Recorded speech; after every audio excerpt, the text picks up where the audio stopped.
Mr. Speaker, let me take this opportunity to express our regrets and my regrets on the brutal murder of 2 young women in recent times.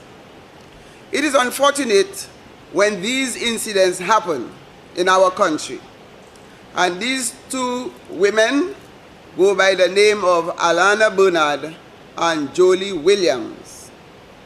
The same applies to instances when young men and older men experience untimely death in our country. And this is what we articulate when we speak of gender equality. Mr. Speaker, permit me to extend greetings to the constituents of Babodo and to you, Mr. Speaker, for starting off the discussion in Parliament in 2025. And I trust that we will have a very successful year in this House. Mr. Speaker, as we approach International Women's Day in 2025, we need to celebrate our achievements and develop the courage to face the challenges ahead of us as we continue to strive to achieve gender equality in our society and beyond. The theme for International Women's Day 2025 is "For all women and girls, rights, equality, and empowerment."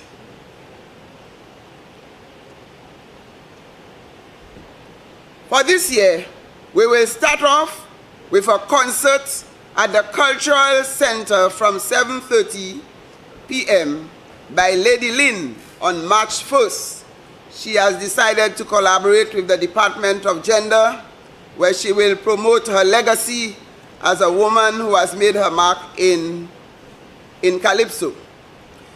We will have spiritual celebrations that will involve both men and women at the Derek Walcott Square from 10 a.m. on March 6th. We are developing a documentary on the progress of St. Lucia on Beijing Plus 30, honoring women who have contributed to the national development from various constituencies. We will have intergenerational mixer that will be at the Sanders Grand on March 7th from 10 a.m. And we have sessions on women leadership seminar and many other activities. I encourage everyone to support these events as part of our commitment to advance gender equality in St. Lucia. Mr. Speaker, I am both proud and humble at the same time to be the one to present to you on the commemoration of the 30th anniversary of the Beijing Platform for Action, the landmark global framework for advancing gender equality and women's empowerment has been implemented in St. Lucia since 1995. It is surreal that this roadmap is the outcome document of a conference that I participated in 30 years ago in Beijing, China. Mr. Speaker, the overview of the Beijing Platform for Action, adopted in 1995, remains one of the most comprehensive global blueprints for gender equality. It outlines 12 critical areas of concern where progress needed to have been made to the advancement of women in national development. It includes women's access to education, health, economic opportunities, and participation in decision-making.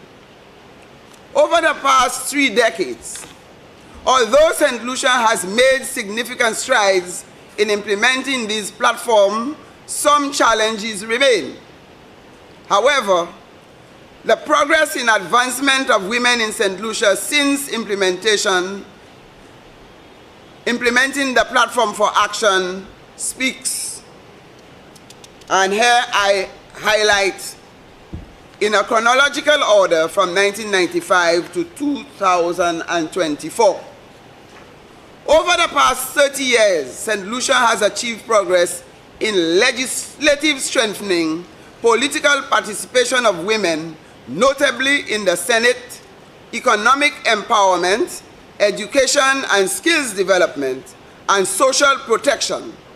Some of these milestones include, in 1995, representation of the 4th World Conference on Women, Beijing, China, agreement on Beijing Platform for Action, ratification of Belém-do-Pará Convention, Inter-American Convention on the Prevention, Punishment, and Eradication of Violence Against Women, enactment of Domestic Violence Summary Proceedings Act.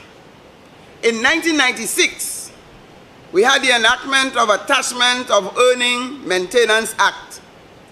In 1998, change in nomenclature to reflect policy shift to gender and development. In 2000, enactment of Equality of Opportunity and Treatment in Employment and Occupation Act. In 2001, formal opening of Women's Support Center, a shelter for battered women and their dependent children. 2006, presentation of St. Lucia's initial 2nd, 3rd, and 4th, 5th, and 6th report to the Committee on the Elimination of Discrimination Against Women at the United Nations, CEDAW, New York. Enactment of Counter-Trafficking Act in 2010. In 2016, development of Partnership of Action to End Gender-Based Violence. In 2017, publication of Running in Hills. In 2021, adoption of Essential Service Package for Women and Girls subject to violence. Establishment of Gender-Based Violence Referral Pathway. In 2022, enactment of Domestic Violence Act number 11 of 2022. Establishment of Women's Parliamentary Caucus. In 2023, establishment of Gender Focal Points. And in 2024, establishment of National Interagency Task Force for Gender-Based Violence Prevention and Response. In the last 4 years alone, we have strengthened legislation. St. Lucia became a part of the agreement in 2021 ensuring women's participation in environmental decision-making and access to justice in environmental matters. The Domestic Violence Act, number 11 of 2022, expanded the definition of domestic violence and increased protection for victims. It also mandates regular training for law enforcement and other state actors. Mr. Speaker, as it relates to women's political representation, we have for the first time in history achieved gender parity in the Senate, where over 50% of the representatives are female. Additionally, the President of the Senate is a woman. The establishment of Women's Parliamentary Caucus in 2022 has provided a platform for women in politics to advocate for gender equality. And this parliamentary caucus is bipartisan from all political parties. In the area of economic empowerment, initiatives like the MSME Loan Grant Facility and the Youth Economy Agency have provided women with access to finance and business development opportunities. Notably, 49% of MSME loan recipients are women, a significant step towards closing the gap in the entrepreneurship. Programs developed by organizations such as Helen Daughters have empowered rural women in agriculture, providing scholarships and training to enhance their skills and market access. Mr. Speaker, in the area of education and skills development, St. Lucia has made strides in promoting STEM education for girls, with initiatives like the Renewable Energy Sector Development Project, which offers scholarships and apprenticeships in traditionally male-dominated fields.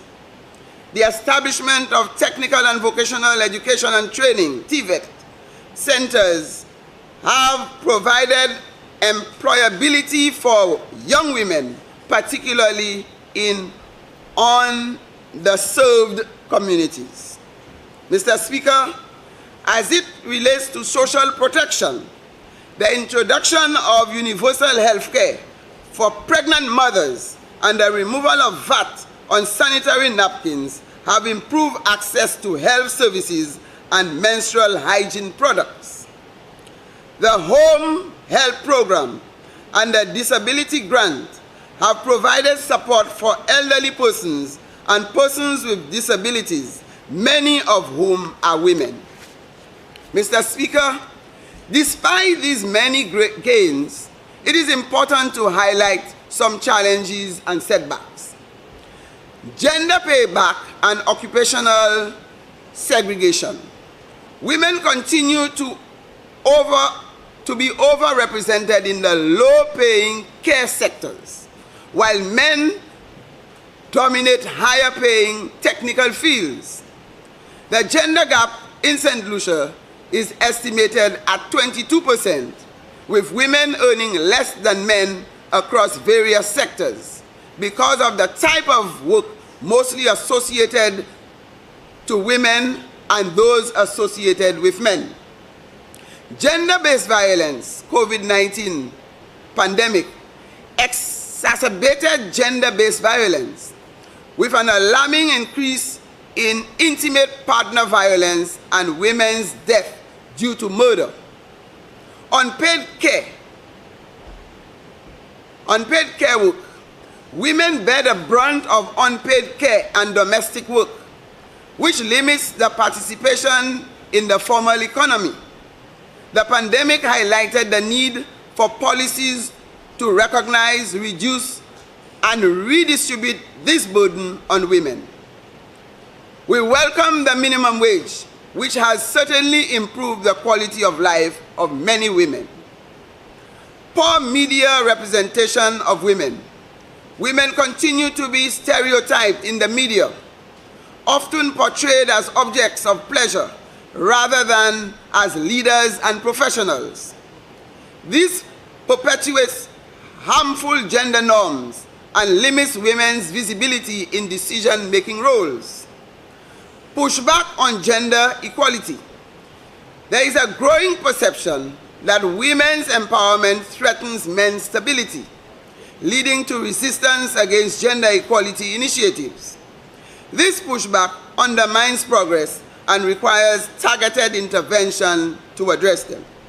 Mr. Speaker, given these areas of progress and the challenges and setbacks highlighted at the national consultation held last year to review Beijing Platform for Action, some national priorities for the next 5 years were proposed.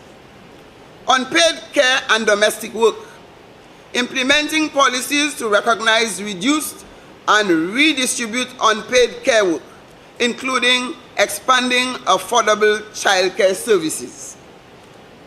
Eliminating gender-based violence, strengthening enforcement of Domestic Violence Act, and increasing support services for survivors. Access to health care. Improving access to sexual and reproductive health services and education. Poverty eradication. Leveraging women's contribution to agriculture and food security to reduce poverty, particularly in rural areas. Challenging discriminatory social norms. Launching national campaigns to challenge harmful gender stereotypes and promote gender equality. To achieve these priorities, we must strengthen partnerships, collaborate with civil society, development partners, and the private sector to implement gender-responsive policies and programs. Invest in data and research. Improve the collection and use of gender disaggregated data to inform decision-making and monitor progress. Enhance accountability for gender equality. Establish clear indicators and reporting mechanisms to track progress on gender equality goals. Promote inclusive leadership. Encourage more women to take on leadership roles in politics, business, and community organizations.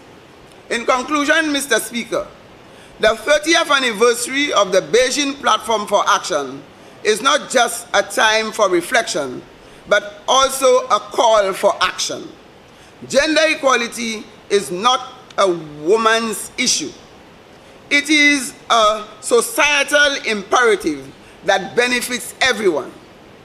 As we move forward, let us commit to the principles of Beijing Platform for Action, of which we continue to be a party, and work together to create a St. Lucia where every man, woman, girl, and boy can live free from violence, discrimination, and inequality. I call on all women, young and old, men and young boys, to join in the celebrations to promote all women and girls as they strive to achieve their rights, equality, and empowerment to advance development in our nation. I thank you, Mr. Speaker.